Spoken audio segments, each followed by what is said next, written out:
Minute reforms examinations में लगातार होते रहें, ऐसा नहीं है कि हम लोग अटक गए। मैं इसके एक कदम और आगे जाता हूँ। आप डिफेंस सर्विसेज की तैयारी कराते हैं। हम एक ऐसे देश में रहते हैं जहाँ युवाओं की संख्या ज़्यादा है और ख़ास तौर पर जो ग्रामीण भारत है वहाँ के युवाओं में बहुत उत्साह रहता है फ़ौज को ज्वाइन करने के लिए। तो जो आज हमारे युवा साथी जो हमारे साथ हैं या जो दर्शक हमें देख रहे हैं, आप उनको बताइए कि अगर किसी को फ़ौज में या डिफेंस सर्विसेज में अपना करियर बनाना है, शुरुआत उसको कहाँ से करनी होगी।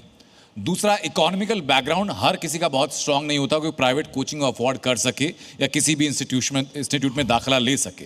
किसी की फाइनेंशियल बैकअप ऐसी नहीं है, तो उसके लिए क्या सोल्यूशन है? जो आपने बोला कि वो जो सोशियो इकोनॉमिक बैकग्राउंड डिफरेंट होते हैं कैंडिडेट्स के, यही इस एग्ज़ाम की सबसे खास बात है। आर्म फोर्सेस ही एक ऐसा एग्जाम है जहाँ पे आप मुझे प्रोफाइल बताएंगे, मैं अपने ही स्टूडेंट का एग्जांपल दे दूंगा। ऑटो ड्राइवर का बेटा, आप बोलेंगे पान लगाने वाले का बेटा फाइटर पायलट बना है क्या, मैं आपको दिखा दूंगा, एग्जाम्पल दे दूंगा।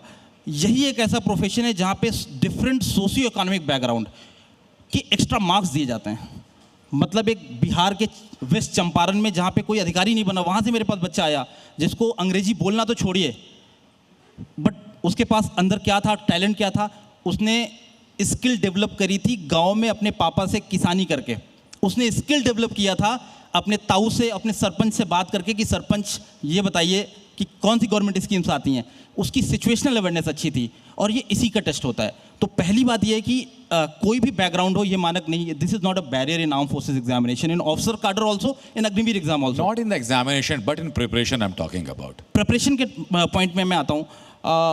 एक इंटरव्यू जो इसका होता है 5 डेज़ का प्रोसेस होता है, इसके लिए प्रिपरेशन नहीं चाहिए होता है। मैं बच्चे मेरे पास आते हैं, मैं कहता हूँ कोचिंग क्यों करने आते हो। This is a simple test of personality, जो मैं अभी थोड़ी देर पहले आपसे डिस्कस कर रहा था। लाइफ स्टाइल कैसी हो, अगर हमारी लाइफ स्टाइल अच्छी हो गई, अगर हमने नीट एग्जाम के मानक को थोड़ा सा पैटर्न चेंज कर दिया, तो बच्चे हॉबीज़ इंटरेस्ट डेवलप करेंगे। बच्चे शाम को कोचिंग नहीं जाएंगे, बच्चे हॉबीज़ इंटरेस्ट के लिए अपना काम करेंगे, क्योंकि उनसे इंटरव्यू में सवाल पूछा जाएगा, tell me your hobbies and interest. अभी क्या हो रहा है, आप सुसाइड केसेस देख रहे हैं, ये कैसे रुकेंगे? अगर हम पर्सनालिटी को टेस्ट करेंगे कि कैंडिडेट केवल ओवरबर्डन तो नहीं हो रहा है। आपने कभी सुना है आर्म फोर्सेस एग्जाम की तैयारी करता हुआ किसी बच्चे ने सुसाइड कर लिया? आपने कोटा के बारे में सुना होगा। मुझे लगता है कि ऐसा कंपैरिजन थोड़ा अनफेयर होगा, क्योंकि आपकी मेंटल स्ट्रेंथ, आप क्या तैयारी कर रहे हैं, इस बात को जस्टिफाई नहीं करती है। मेंटल स्ट्रेंथ आर्म फोर्सेस के अधिकारी से ज़्यादा किसकी है, बताइए आप मुझे।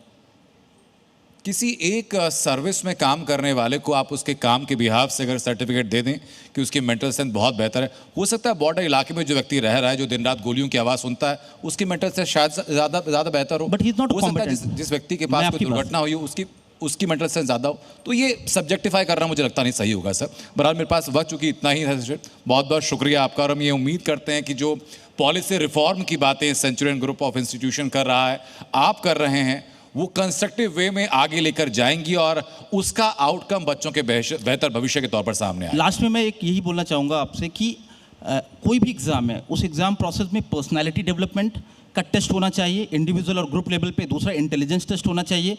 हम बच्चों को एक्स्ट्रा करिकुलर एक्टिविटीज़ में, हॉबीज़ में इंगेज करें, हम उनको ओवरबर्डन ना दें। कोई भी एग्ज़ाम हो, आप देखेंगे टैलेंटेड लॉट हर ऑर्गेनाइजेशन को मिलेगा। Thank you so much. जय हिंद।